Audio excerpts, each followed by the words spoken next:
Hello friends, मेरे digital classes में आप लोग का बहुत बहुत फिर से नए सेशन में स्वागत करता हूं। ठीक है जी। तो हम छत्तीसगढ़ के जो है नदियों के बारे में पढ़ रहे थे, छत्तीसगढ़ के जलप्रपात के बारे में पढ़ रहे थे। ठीक है, ये हमारा कौन सा पार्ट है? पांचवा पार्ट है। ठीक है जी, पांचवा पार्ट है। बाकी चार पार्ट जो है आपको प्लेलिस्ट में मिल जाएगा। तो मेरे से आपसे यही रिक्वेस्ट है, जितने भी वीडियोस डले हैं उसको जो है पार्ट वाइज देखिएगा। ठीक है, पहला, दूसरा, तीसरा, चौथा, इसके बाद पांचवा देखिएगा। ठीक है जी। तो कहीं से पढ़िए, पार्ट वाइज देखिएगा तो आपको जो ज़्यादा समझ आएगा पढ़ने भी, और क्वेश्चन भी ज़्यादा थे, पूरे डिटेल के साथ पढ़ाया हुआ है। ठीक है जी। सभी एग्जाम के लिए इंपॉर्टेंट है। आप चाहे CGPSC प्री हो, चाहे आप छत्तीसगढ़ CGPSC प्री के साथ साथ आपके मेंस के लिए काम आएगा। छत्तीसगढ़ के पुलिस विभाग के लिए काम आएगा। जो कांस्टेबल को फॉर्म भरे हैं 6,000, उसके लिए हॉस्टल वार्डन प्रयोगशाला। छत्तीसगढ़ के कोई भी एग्जाम की तैयारी कर रहे होंगे, शिक्षा कर्मी भर्ती वगैरह, तो सभी एग्जाम के लिए काम आएगा। पिछले सेशन में लगभग 55 क्वेश्चन में कवर कराया था। ठीक है, तो यहाँ से हम आगे बढ़ेंगे। तो 55 क्वेश्चन है। छत्तीसगढ़ की गंगा माना जाता है महानदी, इंद्रावती नदी, दूध नदी या खारून नदी? तो मैं बताया था महानदी जो है छत्तीसगढ़ की, इसको जो है गंगा माना जाता है। ठीक है जी। तो यहाँ से अब सीधा हम आगे बढ़ेंगे। ठीक है, पिछले सेशन को और जाके देखिएगा, इसके बाद देखिए पांचवा पार्ट को। तो हम आगे बढ़ेंगे। तो चलिए यहाँ से हम अब आगे बढ़ेंगे। 56वां क्वेश्चन हमारे, डंकनी नदी। ठीक है जी, डंकनी नदी का उद्गम स्थल है। तो डंकनी नदी कहाँ से इसका उद्गम होता है जी? डांगरी डोंगरी गांव से, डोंगर गांव से, डोंगरगढ़ से या डोंगर मान से? इसका जो उद्गम कहाँ से होता है? डांगरी डोंगरी गांव से, मतलब जो डांगरी क्षेत्र दंतेवाड़ा जिला के अंतर्गत आती है। ठीक है जी। तो यहाँ से इसका उद्गम होता है। और विसर्जन कहाँ होता है? तो इसका जो विसर्जन इंद्रावती नदी, ठीक है जी, आई लिख दिया हूँ। तो इंद्रावती नदी में इसका जो है विसर्जन हो जाती है। इसकी सहायक नदी कौन कौन सी है? तो शंखनी नदी इसके जो सहायक नदी है। ठीक है जी। और विशेषकर डंकनी शंखनी नदी के संगम पे जो है कौन सा शहर बसा हुआ है जी?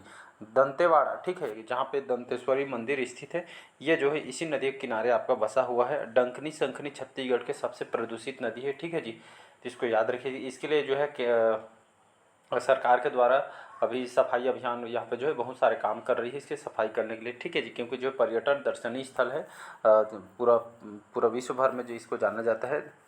ठीक है जी। दंतेश्वर मंदिर आपका जो है इसी नदी किनारे आपका बसा हुआ है। अगला क्वेश्चन देखते चलिए अगला क्वेश्चन देखते हैं।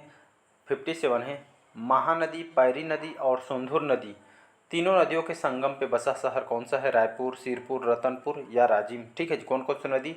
महानदी, पैरी नदी और सोंढुर नदी, इन तीनों के नदियों के किनारे ये बसा हुआ शहर आपका कौन सा हो जाएगा? तो ये जो है राजिम शहर हो जाएगा। ठीक है जी, जो गरियाबंद जिले के अंतर्गत आती है, इसको छत्तीसगढ़ का प्रयाग भी कहा जाता है। तो जो शहर है महानदी, पैरी और सोंढुर नदियों के किनारे आपका बसा हुआ है। इसका जो करेक्ट आंसर हो जाएगा डी ऑप्शन, यहाँ पे करेक्ट आंसर हो जाएगा। ठीक है जी। तो बढ़िया। पिछले सेशन में वो कई बार बता चुका हूँ, तो इसको पिछले सेशन को देख के इसको देखना है। ठीक है जी। अगला क्वेश्चन देखते हैं। चलिए अगला क्वेश्चन देखते हैं।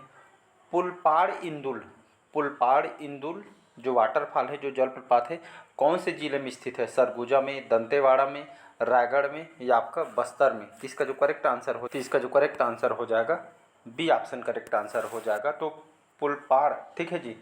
तो पुलपाड़ जो इंदुल जलप्रपात ये आपका जो है दंतेवाड़ा में स्थित है। और कौन कौन से वाटरफॉल है दंतेवाड़ा में? तो ये आपका जो है सूरतगढ़ वाटरफॉल जो जलप्रपात शंखनी डंकिनी नदी पे स्थित है। साथ ही साथ मेंद्री घूमर जलप्रपात, ये जो है यहाँ पे जो हाथीदरहा प्रपात भी इसको कहा जाता है। ठीक है जी। इसके बाद जो है फुलपाड़ हो गया, ये जो है अरनपुर घाटी में स्थित है। ठीक है जी। मिल्कुवाड़ा ये जलप्रपात, ये सभी जो है आपका जो है मिल्कीवाड़ा यहाँ पे लिख देता हूँ। ठीक है, ये सभी जो है दंतेवाड़ा में ये जलप्रपात आपके स्थित है। ठीक है जी। तो इसको याद रखिएगा, बी ऑप्शन यहाँ पे करेक्ट आंसर हो जाएगा। चलिए अगला क्वेश्चन देखते हैं।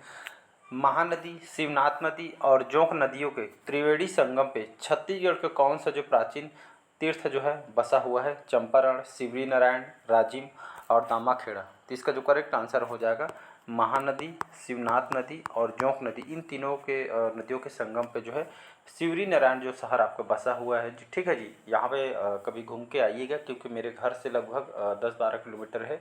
बहुत ही अभी जो है आप यहाँ पे आएंगे तो इतना यहाँ पे मैं जाता हूँ, मतलब 1-2 दिन में जाता रहता हूँ काम से। तो यहाँ पे जाएंगे तो आप जो है यहाँ पे मतलब नदी पूरा जो इतना भरा हुआ है महानदी, आप देखने से खुश हो जाएंगे। ठीक है जी।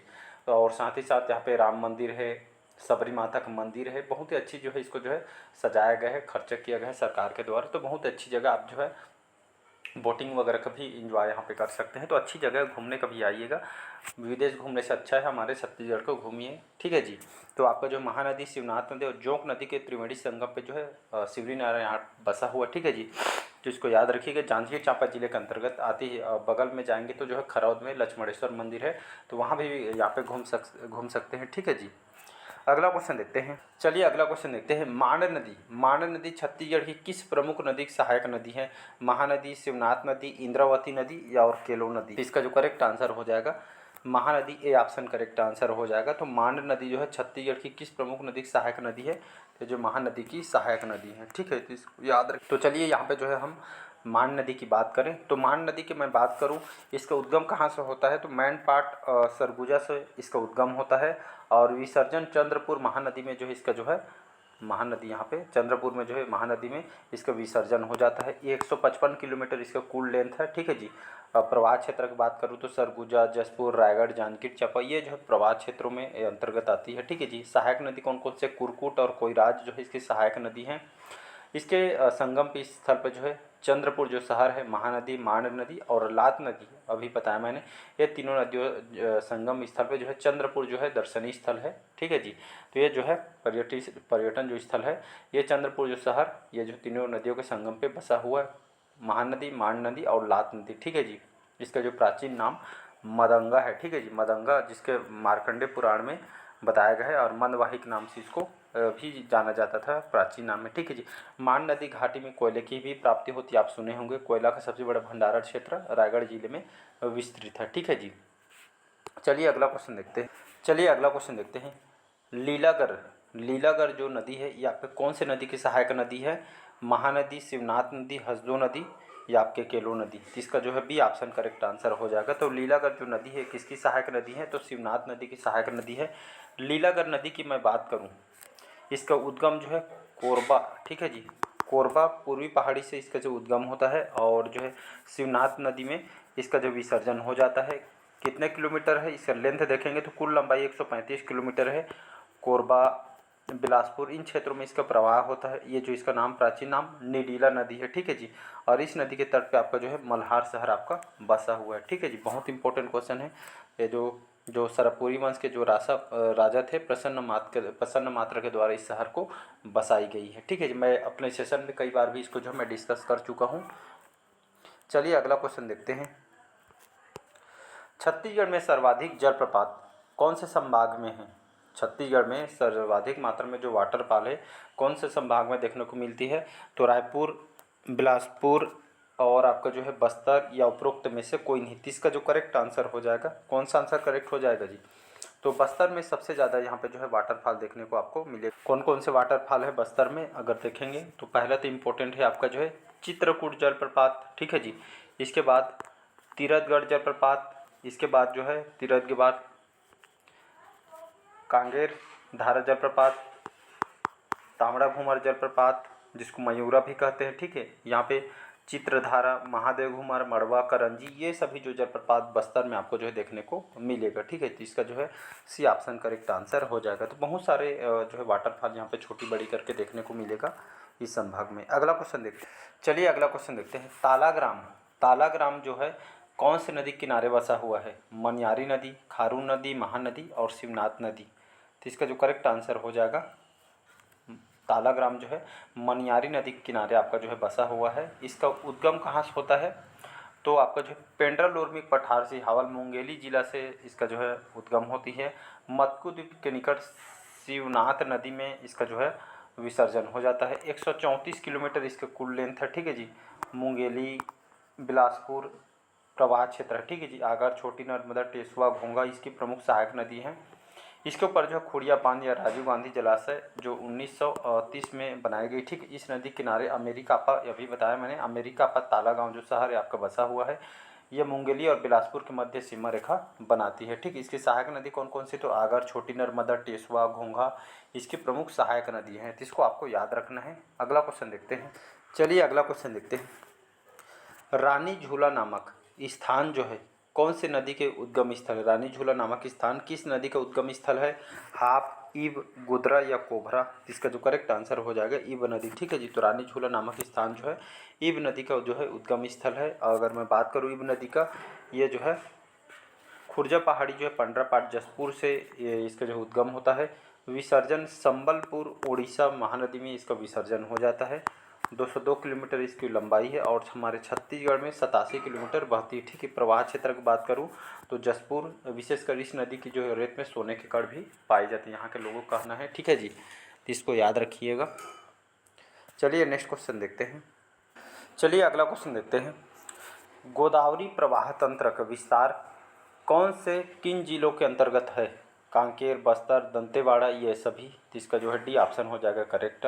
तो गोदावरी प्रवाह तंत्र की बात करूँ तो गोदावरी प्रवाह जो बेसिन छत्तीसगढ़ राज्य के जो है दक्षिणी भाग में आपका स्थित है। ठीक है। और छत्तीसगढ़ राज्य के दंडकारण्य पठार का ढाल जो है दक्षिणी की ओर होने के कारण राज्य के जो अधिकांश नदियाँ गोदावरी में जो है जाकर मिल जाती है, जिसे गोदावरी अपवाह तंत्र कहते हैं। ठीक है। और हमारे छत्तीसगढ़ के दूसरा सबसे बड़ा अपवाह तंत्र है। ठीक है। तो इसको याद रखिएगा। और इस अपवाह तंत्र की जो प्रमुख नदियाँ इंद्रावती, सबरी, कोटरी, शंकरी, डंकनी, नारंगी, चितवांगू, गुडरा, निब्रा, ये सभी जो है इसके जो है प्रमुख सहायक नदी हैं। पोलावरम परियोजना जो है गोदावरी नदी पे आपका जो है बना हुआ है। गोदावरी नदी की प्रमुख सहायक नदी आपका जो है इंद्रावती नदी है। ठीक है। तो कांकेर, बस्तर, दंतेवाड़ा, यह जो है आपका जो है प्रवाह तंत्र का विस्तार जो है इन जिलों के अंतर्गत होती है। ठीक है जी। इसको याद रखिएगा। अगला क्वेश्चन देखते चलिए अगला क्वेश्चन देखते हैं। उत्तरी छत्तीसगढ़ का प्रमुख नदी तंत्र कौन से नदी से निर्मित हुआ है? उत्तरी छत्तीसगढ़ का प्रमुख नदी तंत्र जो है किस नदी में निर्मित हुआ है? रिहन नदी, महानदी, शिवनाथ नदी या हसदो नदी? तो इसका जो है ए ऑप्शन करेक्ट आंसर हो जाएगा रिहन नदी। ठीक है जी। इसका उद्गम कहाँ से होता है? छुरी मतरिंगा पहाड़ी, अंबिकापुर तहसील सरगुजा से इसका उद्गम होता है। और इसका विसर्जन जो है सोन नदी में इसका विसर्जन हो जाती है। 145 किलोमीटर इसकी कुल लेंथ है। प्रवाह क्षेत्र की बात करूँ तो सरगुजा, सूरजपुर, बलरामपुर, तो इन क्षेत्र से जो यहाँ पे जो है फ्लो होता है, प्रवाह होता है। घुनघोटा, मोरनी, महान और सूर्या इसकी प्रमुख सहायक नदी हैं।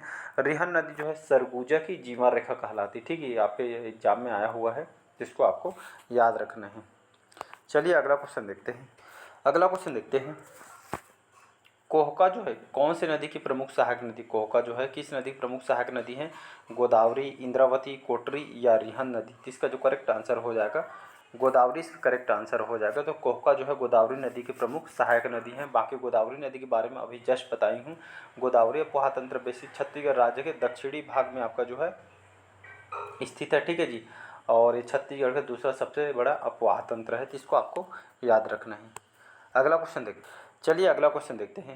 राजनांदगांव की खुलजारी पहाड़ी से किस नदी का उद्गम होता है? मरी, सबरी, बाघ या कोबरा नदी? तो इसका जो करेक्ट आंसर हो जाएगा बाघ नदी। ठीक है जी। तो राजनांदगांव के खुलझारी नहीं, ये आपका जो है फुलझारी है, टाइपिंग मिस्टेक हो गया। ठीक है। ये आपका फुलझारी है। तो फुलझारी पहाड़ी राजनांदगांव से बाघ नदी का उद्गम होता है। इसके विसर्जन कहाँ होता है? तो वेनगंगा नदी के माध्यम से गोदावरी नदी में इसका जो विसर्जन हो जाता है। और विशेषकर ये छत्तीसगढ़ और महाराष्ट्र की सीमा रेखा बनाती है। कौन कौन से? छत्तीसगढ़ और महाराष्ट्र की सीमा रेखा बनाती है कौन सी नदी? बाघ नदी। तो फुलझारी पहाड़ी राजनांदगांव से इसका जो है उद्गम यहाँ पे होती है। नेक्स्ट क्वेश्चन देखते हैं। चलिए अगला क्वेश्चन देखते हैं। राष्ट्रीय राजमार्ग 202 पर स्थित भद्रकाली के समीप गोदावरी नदी में कौन सी नदी आकर मिलती है? इंद्रावती नदी, सबरी नदी, कोटरी नदी या बाघ नदी? इसका जो है ए ऑप्शन करेक्ट आंसर हो जाएगा इंद्रावती नदी। तो राष्ट्रीय राजमार्ग 202 पर स्थित भद्रकाली के समीप गोदावरी नदी में जो है इंद्रावती नदी आकर यहाँ पे जो है मिल जाती है। ठीक है जी। इसको जो है प्राचीन नाम में इसको मंदाकिनी नदी के नाम से इसको जाना जाता है। और जो है मुंगेर पर्वत, कालाहांडी जिला उड़ीसा से इसका उद्गम होता है। ठीक है। विसर्जन भद्र नामक जो स्थान के निकट गोदावरी नदी में इसका विसर्जन हो जाता है। 264 किलोमीटर इसकी कुल लंबाई है। बस्तर, दंतेवाड़ा, बीजापुर में इसका जो प्रवाह क्षेत्र है। जगदलपुर, बारसूर और भोपालपट्टनम इसके तट पे आपके बसे हुए शहर हैं। इसके ऊपर जलप्रपात बना है चित्रकूट जलप्रपात। ठीक है जी। चित्रकूट वाटरफॉल इसी इंद्रावती नदी पे आपका जो है बना हुआ है। इसका देखेंगे तो पश्चिम की ओर बहने वाली जो है इसका प्रवाह दिशा है। ठीक है जी। इसकी सहायक नदी कोटरी, निब्रा वगैरह ये सभी जो है डंकनी, शंखनी, चितवांगू, गुडरा, बोर्डिंग, नारंगी, तालपेरू, कोटरी, निब्रा, चितांगू, लालपेरू, ये सभी जो है तालपेरू वगैरह इसकी सहायक नदी है। तो इसमें याद रखना है आपको जो है डंकनी, शंखनी, नारंगी, कोटरी, निब्रा, ये सभी को आपको याद रखना है। बस्तर संभाग की जीवन रेखा जो इंद्रावती नदी कहलाती है, गोदावरी बेसिन और बस्तर के पठार की सर्वप्रमुख नदी है। ठीक है जी। नेक्स्ट क्वेश्चन और लास्ट है आज का। चलिए आज का लास्ट क्वेश्चन है, तो 1-2 पार्ट और आएगा, इसके बाद जो है कंप्लीट हो जाएगा, 7 से 8 पार्ट बन जाएगा। ठीक है जी। डंकनी संकरी नदियों का संगम जो है राज्य के किस जिले में होता है? सुकमा में, दंतेवाड़ा में, बस्तर में या बीजापुर में? तो अभी कुछ टाइम पहले बताया था दंतेवाड़ा। ठीक है। तो डंकनी संखनी सभी को पता है, डंकनी संखनी छत्तीसगढ़ की सबसे प्रदूषित नदी है और डंकनी संखनी नदी के संगम पे दंतेवाड़ा में माता दंतेश्वरी मंदिर स्थित है। ठीक है जी। और तो इसके जो नदियों के संबंध राज्य कौन से जिला में है? तो दंतेवाड़ा में। ठीक है जी। तो इसका भी ऑप्शन करेक्ट आंसर हो जाएगा। तो चलिए आज का सेशन आप लोग को कैसा लगा कमेंट करके ज़रूर बताइएगा। पहले बार आए तो चैनल को सब्सक्राइब करके रख लीजिएगा ताकि जो नोटिफिकेशन है आप तक मिल पाए। ठीक है जी। तो बढ़िया रिवाइज कीजिएगा। मिलते हैं अगले पार्ट में। आज का सेशन यहीं तक। Thank you.